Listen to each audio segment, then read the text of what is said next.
progression has sort of been able to have a better, for lack of a better word, better pocket presence? It seems like he's stepped into it a lot more Saturday. Yeah, that's, I think really he's really most of the year been pretty good at that. I mean, I think that's one of the positive things that I noticed about him early on was, Drake would take off and run. I'm sure Sam did the same thing. I've seen all the video, and Jacoby's done enough of that. But really what I like about him is he's gotten rid of the ball, even sometimes if we broke down in protection or whatever. And I do think there's some natural with quarterbacks about having, like you said, pocket presence where you understand. And some of that, I think, comes with understanding protections and where you're vulnerable and where you're not vulnerable, and what, helping the tackles out, sometimes stepping up if you're able to. And but at the same time, keeping your eyes downfield, and that's really hard. And some people struggle with that. And so far, I think he's really shown that he's capable of doing that. And that's something I really didn't know about him, right? Because in fall camp and stuff, you don't hit the quarterback really, right? He's kind of, he's protected. So as we've played, that's one of the things I've been really pleasantly surprised about was his ability to have great pocket presence and be able to step up. And we're going to have to keep doing that. We're going to play some good pass rushers here down the stretch, and hopefully we can keep building on that. You mentioned the vulnerabilities. The tackles have gotten beat on the edge. Yep. But it looks like, especially with Banfield healthy and Yep. Lasky more healthy, that core there has been able to keep it out of his. Yeah. I think they did a nice job Saturday. Number 90 for Virginia is a really good player. He's one of the better ones in our league, and I think we kept him from pushing the pocket into Jacoby's face. I think you're very, very accurate on that. And our tackles, getting run around is one thing, but getting those guys pushed past the pocket point is really important too. So, for instance, if it's quick game or the ball's coming out quicker, they don't have to. He's not getting a deep drop, so the ball should come out. So those guys can be a little more aggressive. And if we're getting a drop, then there's a certain depth that you want the quarterback at that doesn't put your tackle in a bad spot. And sometimes even when our tackles, people say, well, they got beat. Well, the quarterback might have been too deep too. So it all plays together. I think we're getting better at that. I think our tackles are improving, with better sets and so forth. We still had some bad sets on Saturday, but they're getting better each and every week. And I think Jacoby, it all works together in offense, pass protections and quarterback drops and depths of the routes and so forth. So hopefully we'll continue to improve in that. Max talked a lot about his maturity. Yep. And, have you seen him get flustered in games? Jacoby? No. My conversations with him on the headset seem well. Clyde's down there, so I get a lot of good feedback from him about how his demeanor is, and it's always been good. I think he's got the right demeanor right now. He doesn't get too high or too low, and you have to play that way at quarterback. If he hadn't thrown a pick, I think it's a Duke game. For lack of a better term, is he making fewer dangerous throws and making more safe throws now than he was? I think so. I think he's also, he's doing a nice job, I think, of being on the right side of the field based on the concept we're throwing. Or some of our stuff is progression-based too, and you just kind of go through your progressions and stay with it. So I think it's a mix of both. I think it goes to I think it really speaks to his preparation, doing a lot of film, understanding what looks we might see, where the ball needs to go versus certain coverages, certain pressures, and so forth. He really is doing a lot better job too of getting our protection right. That's something that he's grown into, I think. Whether we need to flip the protection the other way and get the slide going a certain way or whatever. So, I just think it's part of his growth, and so far, really pleased with the last 2 or 3 weeks in that area. He told us after the game Saturday that it's slowing down a little bit for him, and the example was the throw he made to Chris Culliver, where he rolled to the right and Culliver kind of came back and saw him and made the throw.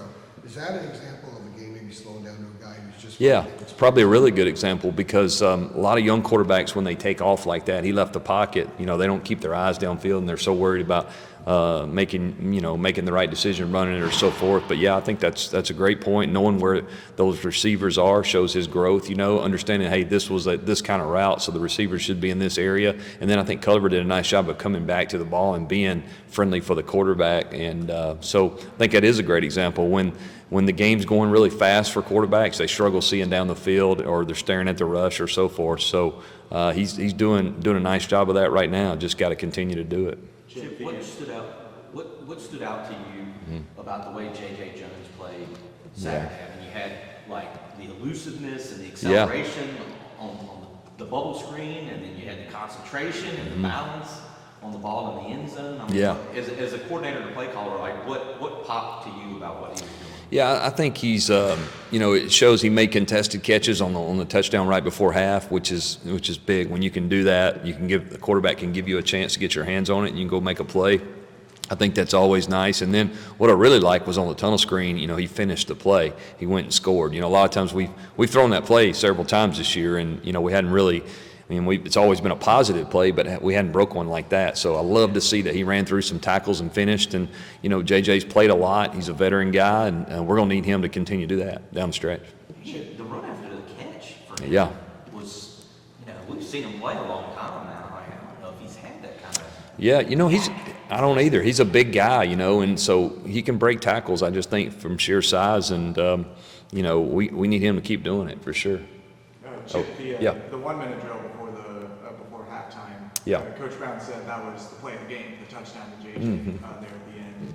Was that the cleanest you guys have executed that, in practice or in a game? This season? It looked like there was no panic at all. I don't know what they were Yeah, I maybe so, and I think it speaks to Jacoby and how he's continued to get comfortable. That was one of those situations where, it was, hey, if it's not there, we'll throw it away. We think we're in field goal range, and if for some reason we're in bounds, we got to clock it quick, and that would have been hard to do with him way down the field. So the thought was, hey, we'll take this shot on a double move, and if we hit it, great. If not, throw it out, and we'll try to kick the field goal. Or we'll have time to throw a little short out and get out of bounds. And, it's really good execution. The pass protection was really good. The tight end and running back were involved in that with the O-line.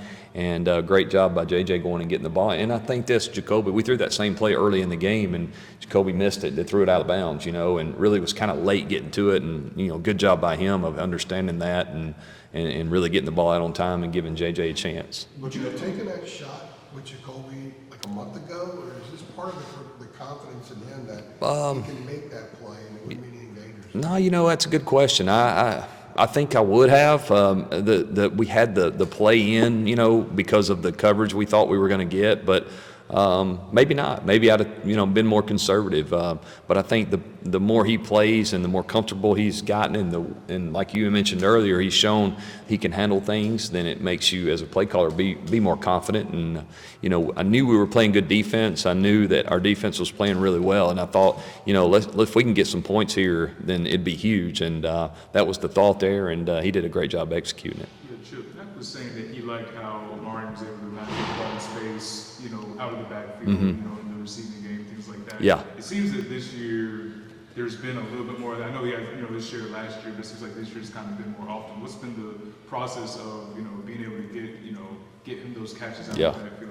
Yeah, I think, when you're trying to figure out who your playmakers are, okay, and our job's to try to get it in their hands as much as you can. I think Marion's right there at the top of the list, so we've tried to find creative ways to give them, and our staff has done a really nice job. Everybody on our staff, all the way down from Natron, Natron being helping with the running backs, the analysts and GAs. I mean, we all contribute, and which obviously I have to make the decision at the end of the day what we're going to carry and what's too much and so forth. But I think the point is we try to get the ball to our playmakers as much as we can. And he's one of those guys. And last year you mentioned that he caught I think 20-something 30 balls last year. Is that right? Yeah. So I think that's about where we want him to be because as many times he can touch it, usually good things happen. And last year we had some different options too. So he he might not have been in as far as throwing it, been the first option, but really like what he's doing. I think he's shown that he can really run routes, make play. He caught the angle route Saturday. He can route run. He can pass protect. I think he's an every down back at the next level as well. So it's good to see that, and we'll continue to try to do it for sure. For sure, and then he's of course shown durability, if you will, kind of throughout his career. He's already at the 1,000-yard mark, things like that. I guess how have you observed the way he's managed the workload, to this point in the season? Yeah. And how much, Yeah, he's a unique guy because I've never been around a guy like him. He's really no drama, doesn't say a whole lot, practices every rep he gets in practice is full speed. It's really impressive to watch him. And if you think, I've been around a few guys that have been that way and they stick out because they're the same every day, right? There's no really ups and downs and peaks and valleys. He's just really steady. He's very confident, I think, in himself, and it's really a calming thing from a coordinator standpoint for a guy that you know is going to show up every day and give you everything he's got, and he does that. And I think you're seeing that each and every week, and we got to keep trying to find ways to get him the ball. Looking at FSU, Coach Brown said that their defensive front is the best that you guys will have seen thus far this season. Looking at them, obviously their record isn't the best, but what makes them good on that side of the ball? Yeah, they got really good players. I mean, for sure, the front is, like Coach said, is one of the most impressive fronts we've seen for sure. They always do, though. They're very athletic. They play extremely hard. Their scheme's good. They're an athletic defense. You know, they're not going to give you anything. They're going to make you earn it. They're going to challenge you out on the perimeter with their DBs and their linebackers, and then the front is good enough with 4 guys really to cause a lot of problems. You know, just the little I've seen so far is, that front with just 4 guys can cause problems without having to add extra guys and pressures and so forth. So that's always a luxury if you're a defensive coordinator. If you can get pressure on the other team without really blitzing, then that helps you in coverage. So I think it's a typical Florida State looking team to me. And really I'm just watching the defense. So they're very impressive. I mean, if you look, they haven't given up many points. So we're going to have to really have our A game ready to go.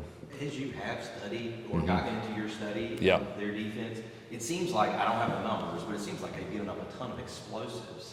I wouldn't say a ton. I think really if you look at different parts, you know what?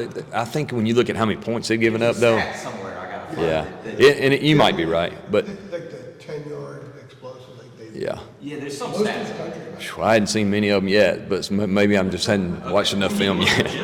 I'm gonna keep looking though. I'm hunting them, but no, I think What do you think the reason may be there for that? I don't really know. I think what I think is everybody that you play has the capability of getting explosives at some point. But I think when I see them, I see a team that's really athletic and going to really challenge you. That's what sticks out in my mind, just in the little I've watched so far. And like I mentioned, their front is really good. I think their linebackers are really good too. Number 9, the Will linebacker is a really good player, very active. So, I don't see that, but I'll trust you on it, and I'll keep looking for sure. I'll get back to you. Yeah. Chip, I'll get back to Send me a few plays if you don't mind that you think will I hit. was going to ask as an offense coordinator, Yeah. how would you critique Jabari Rintz's You know what? He's been one. tight end there? Yeah, it was a really good move. I mean, he's been lobbying to come over and run the ball for us too in short yardage. So, what a great play! That was really exciting to see that. The most exciting thing for me was watching the guys from up top just chase him, and trying to help him. And I think Amari threw a great block for him, 17. So that was fun to see. And those things when they created some turnovers Saturday, which really helped us as an offense, and that's exciting to see. And they're very capable, and really that was a big-time play by Jabari. Yeah, and the stiff arm, was impressive as well. So And he switched hands with the ball. did he really? I didn't see that. So hey, he is definitely one of the most athletic guys on our defense. Yeah. Okay, I'll go back and watch that. Gotta Yeah. check the miles per hour there, whatever he did. Yeah. If he didn't hit, I don't Yeah. know. I don't know. I'm going to check it, and then I'll check Jacoby's, and we'll see who's faster between those two guys. So. Is Jacoby quicker now, with better conditions? I think he is in better shape. Yeah, he's I think the time he was off, I think, was hard on him, and he's come in and committed to diet and working out a little better, and I think he is a little faster maybe than he originally was, but he's a good athlete, and I think what he's done, the end of the Georgia Tech game and even yesterday a little bit, just making some runs when it calls for it, I think it's been really good. Go ahead. I have the great debate in fans and everywhere is play calling versus execution. Offensive coordinator, where do you stand on those percentages? Well, every play that I call, I hope it scores. Okay, I think that would be my first statement. No, I think it's a combination. I think definitely you want to get your guys the best, put them in the best position to score. Okay, and some schemes are good certain weeks because of the looks you're getting, and some aren't. I think that's pretty self-explanatory. But I think execution is a huge part of it. But it's not just on the players. Like what goes into the execution? Did we give them all the looks that week so they can execute it? Did we prepare them for it? Are we asking them to do something that we can't do very well? That's not something we do well. So we can have a great play, But if that's not our strength and what we can do, then it's not going to be good. Is the quarterback comfortable with it? I do a lot of things with the quarterback of, hey, if you don't like it, it don't matter if I like it because I'm not standing out there, running the play. And I think that's important too, and it breeds confidence for our players when we can give them things that they feel confident doing. And I think that's the challenge each and every week. You play good defenses, you play good schemes on the other side, but also is it something we can execute? For instance, somebody they played, it may not be a good play for us just because it was good for so-and-so, it may not be our strength. So I think that's the challenge as a coordinator. And, I think putting your players in the best position, but also doing it in something that's realistic for your team is important. You mentioned Jake Johnson was probably. Those are good guys. You mentioned Jake Johnson was probably going to have to step up in Bryson's absence. How would you rate his performance against Virginia? Yeah, he's really improved. His physicality is one of the things that Freddie, I know, has challenged him on, is being more physical, run game and so forth, which is going to be a big part down the stretch here. Is we got to get him to fill in those. Bryson's known for being athletic and being able to get out and make plays, but he also he's underrated blocker because he was such a good pass receiver. But I think Jake's very capable. Jake's accepted that challenge, and I think Saturday, if you go back and watch the game closely, he did a lot of really nice things of playing with good pad level and being physical, and that's important. That's going to be important for us as we continue this drive down the stretch, because running the football is what we have to do. We understand that, and Jake's a big part of it. All right. Thank you, guys. Appreciate it.